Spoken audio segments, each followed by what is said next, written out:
எல்லாரும் சாப்பிட்டீங்களா? சாப்பிட்டீங்களா? நல்லது. என்னப்பா நானா? சாப்பிட்டேன்ப்பா. என்ன சாப்பிட்டேன்னா இட்லி சாப்பிட்டேன். காலையில் இட்லி சாப்பிட்டு வந்தேன். அம்மா 2 நாள் வராம இருந்த மினிக்குட்டி, எங்க போயிருந்த நீ? என்னப்பா? மாமா கல்யாணமா? போயிட்டு வந்துட்டியா? நல்லா சாப்பிட்டியா? என்னெல்லாம் சாப்பாடு இருந்ததுங்க? என்னப்பா சாப்பாடு? சாம்பார், ரசம், அப்புறம் பாயசம், அப்புறம் மோர், அப்புறம் அவியல், பின்ன பொரியல், பப்படம், இதெல்லாம் இருந்ததா அப்படின்னு சொல்றியோ? சரிப்பா. இதெல்லாம் சாப்பிட்டு வந்தியா? பாரு, அவ சாப்பிட்டு வந்திருக்கா, நம்ம கொண்டு வரல இல்லவ. இதே மாதிரி தான் நாம ஓணத்துக்கு நம்முடைய நண்பர்களை நம்ம வீட்டுக்கு விருந்துக்கு கூப்பிட்டுருப்போம். கூப்பிட்டு இதே மாதிரி வடை பாயசத்தோட சத்யா விருந்து நம்ம வச்சிருப்போம் இல்லையாப்பா? அம்மா நம்ம விருந்து கொடுத்துருப்போம். சரி, இப்போ சார் ஒரு திருக்குறள் சொல்றேன், கவனமா கேட்கலாம். சார் ஒரு திருக்குறள் சொல்றேன், கவனமா கேளு. அற்றால் அளவறிந்து உண்க அகதுடம்பு பெற்றான் நெடிதுய்க்குமாறு. அற்றால் அளவறிந்து உண்க அகதுடம்பு பெற்றான் நெய்துடிக்குமாறு. திருவள்ளுவர் எழுதிய திருக்குறள் இது. என்ன இதனுடைய பொருள், அர்த்தம் என்னது? இந்த திருக்குறளோட பொருள் என்னது தெரியுமா? தெரியலையா? சரி, சார் சொல்லி தட்டுமா?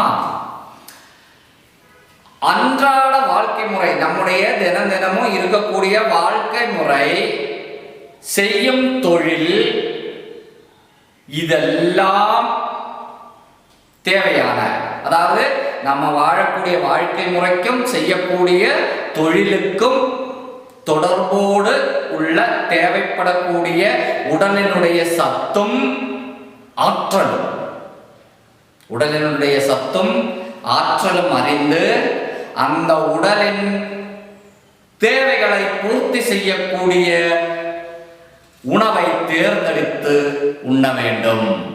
அப்படி நாம் அந்த உணவை தேர்ந்தெடுத்து உண்டால் நெடுங்காலம் ஆரோக்கியமாக வாழலாம் அப்படின்னு திருவள்ளுவர் 2000 வருஷங்களுக்கு முன்னாடியே சொல்லியிருக்காரு நமக்கு. சரியா? புரிஞ்சது இல்லையா? அப்போ உணவு பற்றி திருக்குறள் சொன்னபோது திருவள்ளுவர் நமக்கு என்ன சொன்னாருங்கிறதையும் பார்த்தோம். மினிக்குட்டி கல்யாணத்துக்கு போயிட்டு வந்து அவங்க என்னெல்லாம் சாப்பிட்டான்னு பார்த்தோம். அதே மாதிரி ஓண விழாவுக்கு நாம வைக்கக்கூடிய விருந்துகளும் பார்த்தோம். இதுல ஒரு மனிதன் உயிர் வாழ்வதற்கு மிக முக்கியமான 3 தேவைகள் உள்ளன. அதை நாம ஏற்கனவே படிச்சிருக்கோம். இருந்தாலும் மறுபடியும் சொல்றேன், ஒரு மனிதன் உயிர் வாழ்வதற்கு மிக முக்கியமான 3 தேவைகள் உள்ளன. 1 உணவு, 2வது காற்று, 3வது தண்ணீர். இப்போ உணவு, தண்ணீர், காற்று, இந்த 3ம் இருந்தால்தான் ஒரு மனிதன் உயிர் வாழ முடியும். அதுல தண்ணீரையும் காற்றையும் எடுத்துட்டோம்னா, விட்டுட்டோம்னா உணவு. என்ன இந்த உணவுன்னு சொன்னா என்னது? நாம சாப்பிடக்கூடியது, உண்ணக்கூடியவை, உண்ண தகுந்தவை, சாப்பிட தகுந்தவை எல்லாமே உணவுன்னு சொல்லலாம். நம்ம சாப்பிடக்கூடியவைகளை நாம் உணவுன்னு சொல்லலாம். இதுல நாம பசிக்கு மட்டுமாப்பா சாப்பிட்றோம்? பசிக்குது, பசிக்கும் போது போய் சாப்பிட்றோம். மா பசிக்குது, சாப்பாடு விடுங்க அப்படின்னு சொல்லி பசிக்கு மட்டுமா நாம சாப்பிட்றோம்? இல்ல, வேற எதுக்காக சாப்பிடுறோம்? நம்ம உடம்பினுடைய ஆரோக்கியத்திற்காக, உடம்பினுடைய ஆரோக்கியத்திற்காக, உடல் வளர்ச்சிக்காக, நம்முடைய உடல் வளர்ச்சிக்காகவும் ஆரோக்கியத்திற்காகவும் நாம சாப்பிடுறோம். அப்போ உடல் வளர்ச்சிக்கும் ஆரோக்கியத்திற்கும் பசிக்கும் நமக்கு உணவு தேவை, நமக்கு உணவு தேவை. அதுல ஆரோக்கியமாக வாழ்வதற்கு சுவையான சத்தான உணவு தேவை, ஊட்டச்சத்துள்ள உணவு தேவை. சுவையான சத்தான ஊட்டச்சத்துள்ள உணவு நமக்கு தேவை. ஆரோக்கியமாக வாழ்வதற்கு நமக்கு அந்த மாதிரி உணவு தேவை. சரி, இந்த உணவு தேவைன்னு சொல்றோம், சாப்பிடணும்னு சொல்றோம், கல்யாண வீட்டில் விருந்து வைக்கிறாங்கன்னு சொல்றோம், ஓணத்துக்கு விருந்து வைக்கிறோம்னு சொல்றோம், எல்லாம் சரிதான். ஆனா இந்த உண்ணக்கூடிய உணவு வகைகள் நமக்கு எங்கிருந்து கிடைக்குது? நமக்கு எங்கிருந்து கிடைக்குது? இது ஒரு கேள்வி. நாம் உண்ணக்கூடிய உணவு நமக்கு எங்கிருந்து கிடைக்குது அப்படின்னு பார்க்கும்போது எங்கிருந்து கிடைக்குது சொல்லு பார்ப்போம். எங்கப்பா? நெல்லில் இருந்தா? சரி, நெல்லில் இருந்து கிடைக்குது. இப்ப நெல்லில் இருந்து மட்டுமா நமக்கு கிடைக்குது உணவு? உணவுப் பொருட்கள் நமக்கு நெல்லில் இருந்து மட்டுமா கிடைக்குது? இல்ல, இல்லையா? இப்ப நெல் தான் அப்படின்னாலும் நமக்கு நெல் மட்டும் போதுமா? நெல் மட்டும் இருந்தா போதுமா? பத்தாது. நெல் மட்டும் இருந்தா நமக்கு பத்தாது. வேறு பல உணவுகளும் நமக்கு தேவை. வேற வேற பல வகையான உணவுகள் நமக்கு தேவை. இந்த வேற பல வகையான உணவுகளும் நமக்கு எங்கிருந்து கிடைக்குதுன்னு கேட்டீங்கன்னா, தாவரங்கள் மற்றும் விலங்குகள். பல வகையான உணவுகளும் தாவரங்களிலிருந்தும் விலங்குகளிலிருந்தும் நமக்கு கிடைக்கிறது. மட்டுமல்லாமல் உடல் வளர்ச்சிக்கு தேவையான பல சத்து பொருட்கள் பல அளவுகளிலும் நமக்கு இந்த உணவிலிருந்து கிடைக்குது. நமக்கு இந்த உணவிலிருந்து கிடைக்கிறது. ஓகேவா? சரி, இப்போ ஒரு கவிதை சொல்லலாம். சின்ன கவிதை, ஒரு பொது கவிதை மாதிரி. பார்க்கலாமா? என்னது, ரொம்ப பிடிக்குமா? சரி, பார்ப்போம். அம்மா விளம்பும் உணவு ஆரோக்கியமான உணவு, சுவையோடு சுத்தமான உணவு, ஊட்டச்சத்தோடு ஊட்டிவிடும் உணவு. அம்மா விளம்பும் உணவு ஆரோக்கியமான உணவு, சுவையோடு சுத்தமான உணவு, ஊட்டச்சத்தோடு ஊட்டிவிடும் உணவு. சாம்பாரும் சாதமும் பயிறு வகை பருப்புகளும் சேர்ந்து தரும் உணவு. சாம்பாரும் சாதமும் பயிறு வகை பருப்புகளும் சேர்ந்து தரும் உணவு. காய்கறியும் மாமிசமும் மீனோடு முட்டையும், காய்கறியும் மாமிசமும் மீனோடு முட்டையும், முருகலான தோசையும் ஆவி பறக்கும் இட்லியும், முருகலான தோசையும் ஆவி பறக்கும் இட்லியும் அன்போடு விளம்புவாள். எனினும்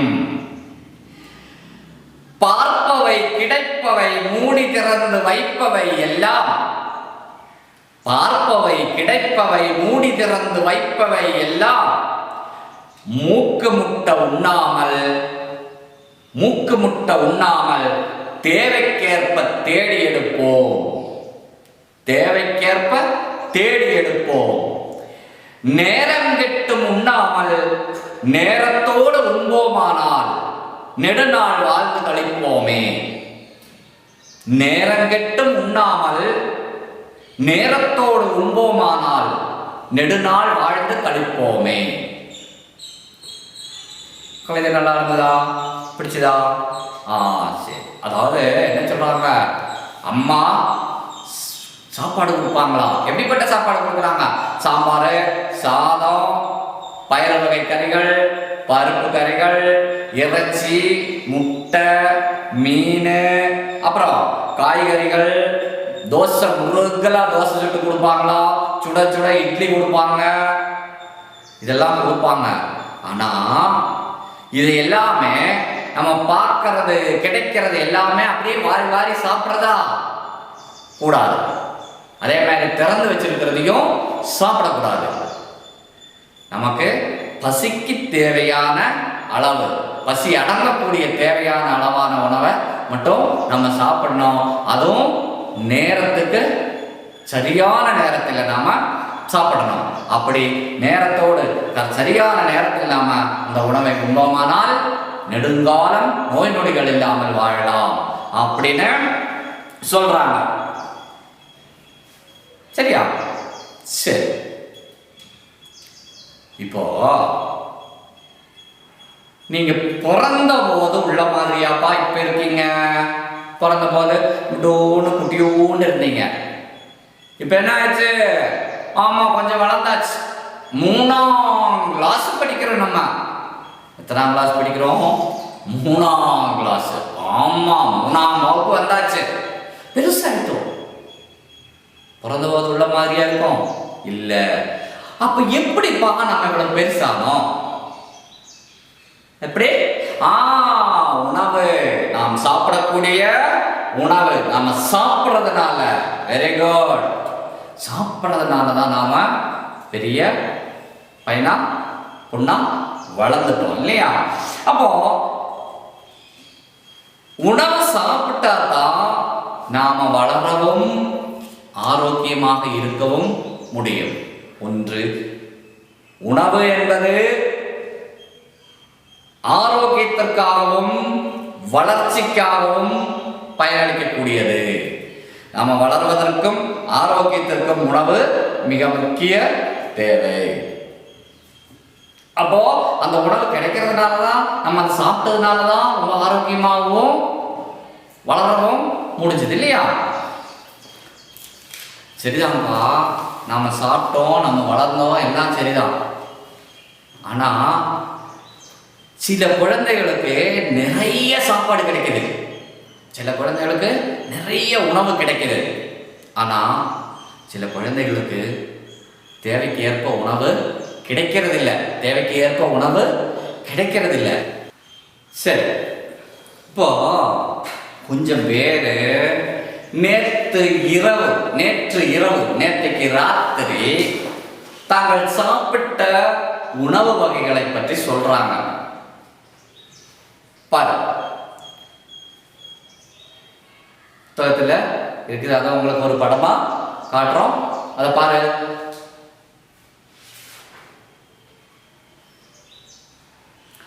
பார்த்தாச்சா? சரி, அதுல காண்பித்த படத்துல எல்லாரும் ஒரே மாதிரியான சாப்பாடாப்பா சாப்பிட்டுருக்காங்க, ஒரே மாதிரியான உணவா கொண்டிருக்கிறார்கள். ஆமா, இல்ல, ஒரே மாதிரியான சாப்பாடு இல்ல. அவங்க சாப்பிட்டது எல்லாருமே வேற வேற உணவுகளை சாப்பிட்டுருக்காங்க. ஒரு ஆள் என்ன சொல்றான்?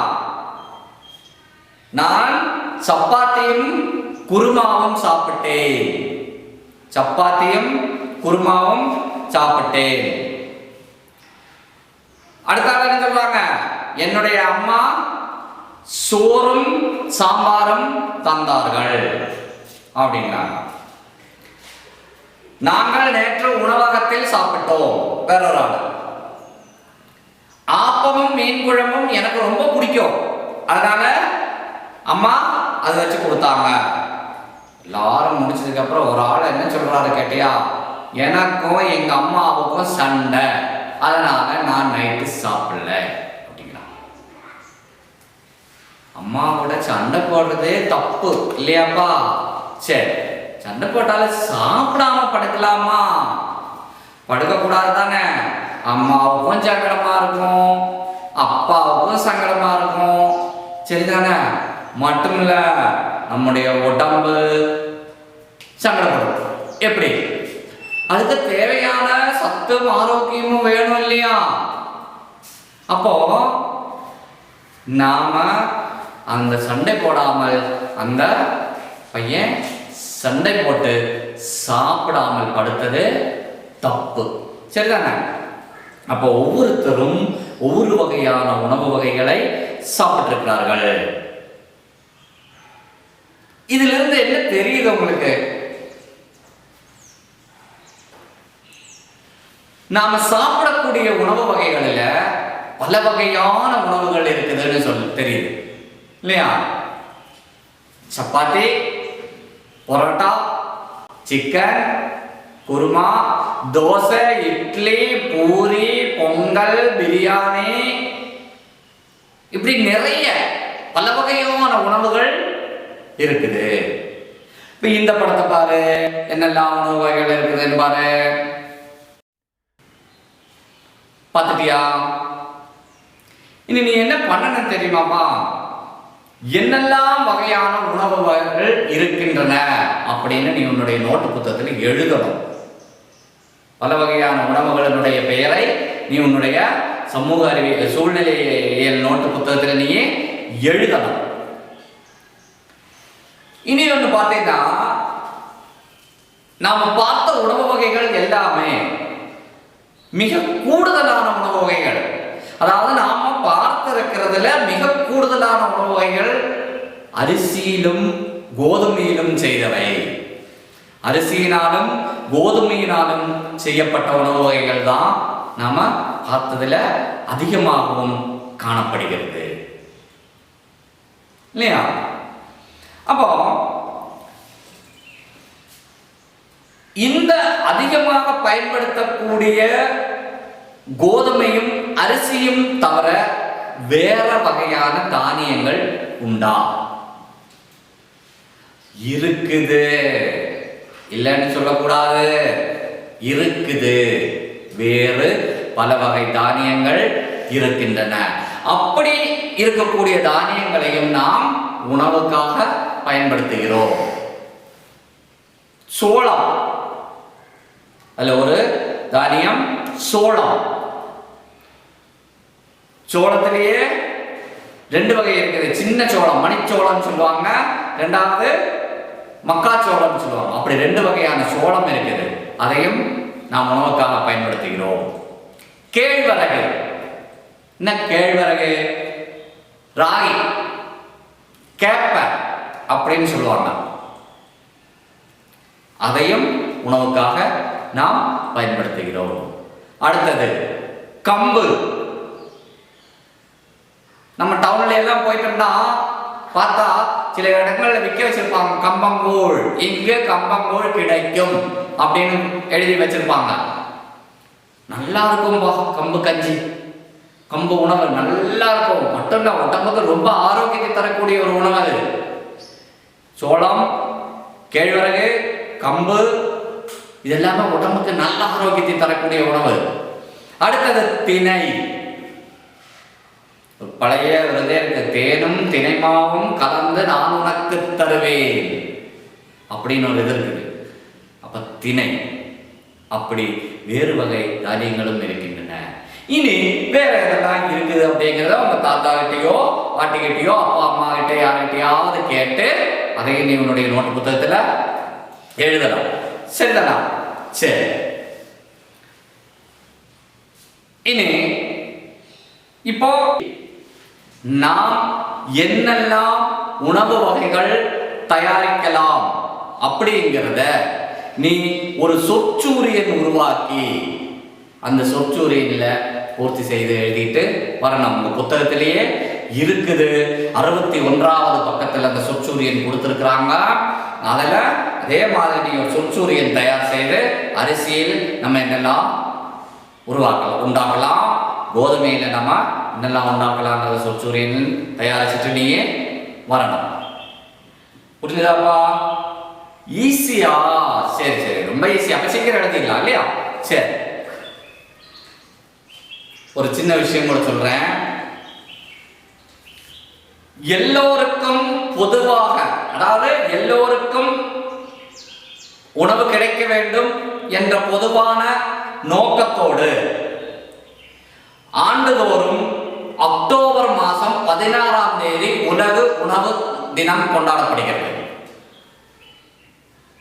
எல்லோருக்கும் போதுமான உணவு கிடைக்க வேண்டும் என்ற நோக்கத்தோடு ஆண்டுதோறும் அக்டோபர் மாதம் 16ஆம் தேதி உலக உணவு தினம் கொண்டாடப்படுகிறது. அன்னைக்கு தான் ஐக்கிய நாடுகள் நிறுவனத்தினுடைய உணவு மற்றும் வேளாண்மை அமைப்பும் ஆரம்பிக்கப்பட்டது. ஐக்கிய நாடு சபையினுடைய உணவும் மற்றும் வேளாண்மை அமைப்பும் ஆரம்பிக்கப்பட்டது அன்னைக்கு தான். அதனுடைய நினைவார்த்தமாக தான் அந்த அக்டோபர் 16ஆம் தேதி உணவு தினமாக கொண்டாடுறாங்க. அப்ப 1979 வருடம் நவம்பரில் நடைபெற்ற ஐநா சபையினுடைய 20வது பொது மாநாட்டில் இத்தீர்மானம் பிரகடனப்படுத்தப்பட்டது. 1979 ஆண்டு நவம்பர் மாதம் நடைபெற்ற 20வது ஐநாவினுடைய பொது மாநாட்டில் இந்த தீர்மானம் பிரகடனப்படுத்தப்பட்டது. புரிஞ்சுதா? இது ஹங்கேரி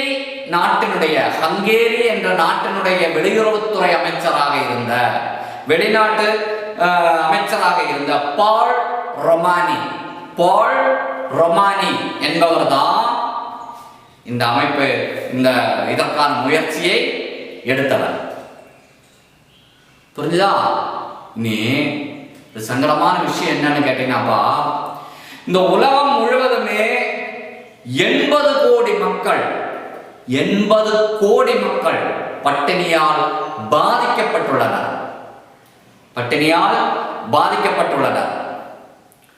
30 லட்சம் 5 வயசுக்கு உட்பட்ட குழந்தைகள் 5 வயசுக்கு உள்ள இருக்கக்கூடிய குழந்தைகள்ல 30 லட்சம் பேர் உயிரிழக்கின்றனர். உணவில்லாமல் பட்டினியால் உணவு இழக்கின்றார்கள். 3 ஒரு பங்கு உணவு, அதாவது இப்படி 80 கோடி பேர் பாதிக்கப்பட்டுள்ள கூடிய நிலையிலையும் 30 லட்சம் குழந்தைகள் ஆண்டுதோறும் உயிரிழக்கக்கூடிய நிலையிலையும் இருக்கும்போது 3 ஒரு பங்கு உணவு வீணாக்கப்படுகிறது. உலகத்துல 3 ஒரு பங்கு வீணா களையறாங்க. 2030க்குள்ள, அதாவது 2030ஆம் வருஷத்துக்கு உள்ள பட்டினி இல்லாத உலகம் சாத்தியம் என்ற மைய கருத்தை கொண்டுள்ளது இந்த அமைப்பு. அப்போ தயவு செய்து நாம் உண்ணக்கூடிய உணவை நீங்கள் வீணாக்க கூடாது. சரிதானப்பா? வீணாக்க மாட்டேங்க தானே? சரி, நல்ல பிள்ளைங்க. ஓகேவா? பாய் குட்டீஸ்.